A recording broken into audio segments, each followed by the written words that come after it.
Welcome to Tikona Capital FinServe's Market Outlook for September 2025. I'm excited to share our comprehensive analysis of current market trends, opportunities, and strategic insights that will help you navigate today's dynamic investment landscape. At Tikona Capital FinServe Private Limited, your investing co-pilot, we provide comprehensive wealth solutions for working professionals, HNI clients, and family offices. Our services include equity model portfolios, mutual fund solutions, differentiated PMS offerings, unique AIFs, unlisted equities, startup investments, and IPO advisory services. Our philosophy centers on creating finite solutions in an environment of infinite financial possibilities. Important disclosure: investments in securities are subject to market risks. Please read all documents carefully before investing. This presentation should not be considered as investment advice. Please consult your financial advisor before making investment decisions. Past performance does not guarantee future results. For information and detailed disclosures, visit our website at tikonacapital.com. Our September outlook covers 10 critical themes shaping today's markets. We'll examine global growth signals, China's structural challenges, US tariff impacts, rating upgrades for India, and both debt and equity market opportunities. We'll also share our forward-looking investment strategy. Let's dive into the key developments. Global manufacturing is showing signs of stabilization, with PMI readings gradually improving. However, GDP growth remains uneven across regions. The United States continues to stand out as the primary engine driving near-term global momentum, while other major economies face varied challenges. China confronts significant structural headwinds with capital expenditure growth slowing dramatically and private borrowing hitting concerning levels at 200% of GDP. Unless capex momentum picks up substantially, these high debt levels could weigh heavily on China's long-term growth trajectory. The decline in manufacturing investment and equipment purchases signals deeper economic challenges that extend beyond cyclical factors. US tariff policies are beginning to filter through into higher consumer prices, creating upward pressure on inflation. CPI has risen from 2.3% to 2.9% during the tariff implementation period. As these cost increases work through the system, the Federal Reserve could face growing pressure to postpone planned rate cuts, prioritizing inflation control over growth support in their monetary policy decisions. Equity markets are demonstrating remarkable resilience despite rising bond yields across major economies. This divergence signals underlying market strength and suggests that selective equity buying opportunities may reward long-term focused investors. Trade dynamics have shifted significantly. India now faces a 50% tariff rate from the US, up from 26% in April, representing a substantial 24 percentage point increase. Investors should carefully evaluate export-driven companies' earnings exposure and consider shifting focus toward firms with diversified markets or strong domestic resilience to mitigate tariff-related risks. Despite tariff challenges, India's trade relationship with the US remains balanced. Total bilateral flows show India earning $196 billion while the US earns $199 billion, just a $3 billion advantage to America. India maintains significant advantages in goods exports and diaspora remittances. US tariffs are specifically targeting India's key export sectors. Diamond and gold exports face 52.1% total tariffs, machinery faces 51.3%, and textiles encounter 59% duties. However, smartphones and pharmaceuticals have received temporary exemptions. GST collections in August reached 1,86,000 crore rupees, showing 6.5% year-on-year growth, maintaining robust revenue momentum. India has finally received its long-awaited credit rating upgrade, moving from BBB- to BBB. This upgrade reflects sustained fiscal discipline and economic improvements. However, continued debt reduction and fiscal responsibility will be crucial for attracting larger pools of global capital investment. India's economy accelerated to 7.8% growth in Q1 FY26, reaffirming its position as a global growth leader. Factory output surged to a 17-year high, while the services PMI hit a 15-year peak of 62.9. OP transactions reached a milestone 20 billion in August, demonstrating robust digital adoption. India's macro indicators present a positive picture. The PMI remains strong at 59.3, driven by domestic demand exceeding exports. CPI inflation dropped to just 1.55% in July, the lowest since 2017. Industrial production grew 3.5% while the trade deficit remains manageable. Now let's examine the debt market landscape and fixed income opportunities. The RBI has implemented significant policy easing measures. Policy rates were cut by 100 basis points to 5.5%, the monetary stance shifted to accommodative, and CRR was reduced by 100 basis points in phases. These measures, combined with durable liquidity infusion through OMO purchasers and FX swaps, are boosting banking system liquidity and supporting enhanced credit flow across the economy. Gold continues to perform strongly as central banks worldwide increase their gold purchases and countries move away from excessive dollar dependence. Central bank demand remains near record highs, supporting gold prices despite other headwinds. As countries diversify their currency reserves, gold demand is expected to remain structurally strong, providing portfolio diversification benefits for investors. Historical analysis reveals that gold price surges often precede economic downturns by an average of 2 to 6 years. Current elevated gold prices suggest this may be an opportune time to add defensive positions to portfolios. Currency markets show the Indian rupee with modest weakness of 1.3% over the past month. Year to date, the rupee has depreciated 2.4%, showing resilience given global volatility. Now let's examine the equity market performance and investment opportunities. Mutual fund performance in August showed mixed results across categories. Equity funds faced headwinds with small cap declining 0.4% monthly while mid cap funds fell 1.3%. However, 3-year returns remain attractive with mid cap and contra funds maintaining above 20% annualized returns. In debt categories, money market and low duration funds led with approximately 7.6% annual returns.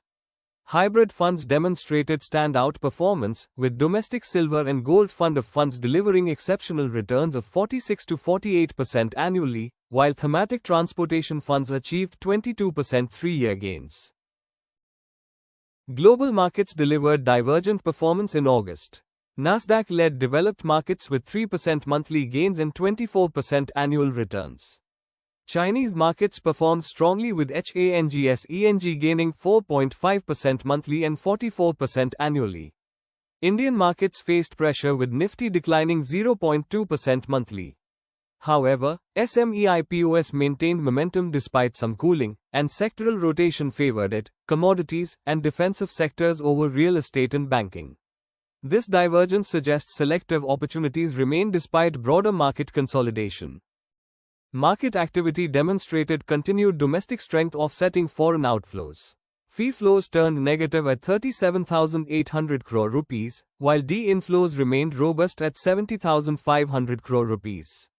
Mutual fund inflows reached 52,000 crore rupees. The IPO market stayed active with mainboard issues raising 20,700 crore rupees and SME segment maintaining strong subscription levels. Foreign institutional ownership in Indian equities has dropped to 15.85% in August, the lowest level since 2012. However, domestic mutual funds have increased their share to a record 10.6%, effectively cushioning the impact. India's valuation premium over emerging markets currently stands at 67%, near the upper end of historical ranges. These elevated valuations suggest using periods of consolidation to accumulate quality large-cap stocks while selectively adding mid-cap leaders.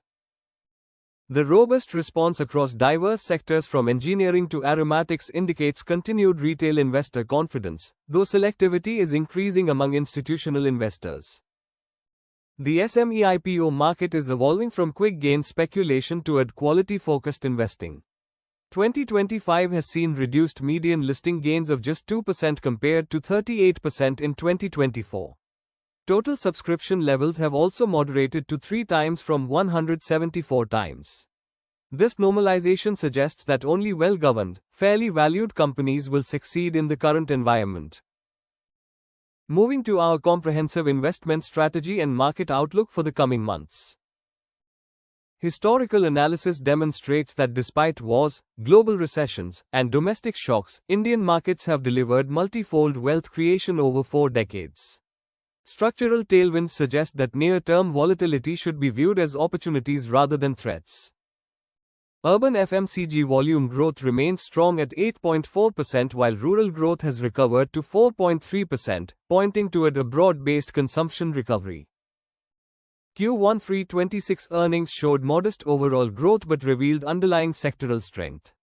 Cement, consumer goods, and NBFCs delivered strong performance while technology and metals faced margin pressures. This indicates a shift toward domestic-focused sectors. Market leadership is clearly shifting toward domestic growth sectors. Over half of sectors report higher gross margins, with cement, oil and gas, and utilities leading improvements. There's a pronounced move toward domestic-focused, capex-driven, and credit-linked sectors, while defensive and export-heavy segments remain subdued. This rotation suggests investors should adjust positioning accordingly. India's journey from a $5 trillion to $35 trillion economy will be driven by strategic sector development. Key growth areas include electric vehicles and batteries for global competitiveness, auto components and AI software for global leadership, semiconductors and robotics for domestic capability building, and renewables with storage for accelerated scale-up. Early investments in these sunrise industries will drive the next $10 to $12 trillion of value creation. Our sectoral outlook shows selective opportunities across industries. Auto and auto ancillaries show selective recovery with rural demand support expected. Banks face constructive medium-term prospects as rate cuts should improve margins. NBFCs remain bullish with strong ARM growth and margin improvement potential. Cement delivers very constructive outlook with strong earnings growth and disciplined pricing. Technology requires selective accumulation as revenue growth remains steady but margins face pressure. Metals offer cyclical upside as top incremental profit drivers.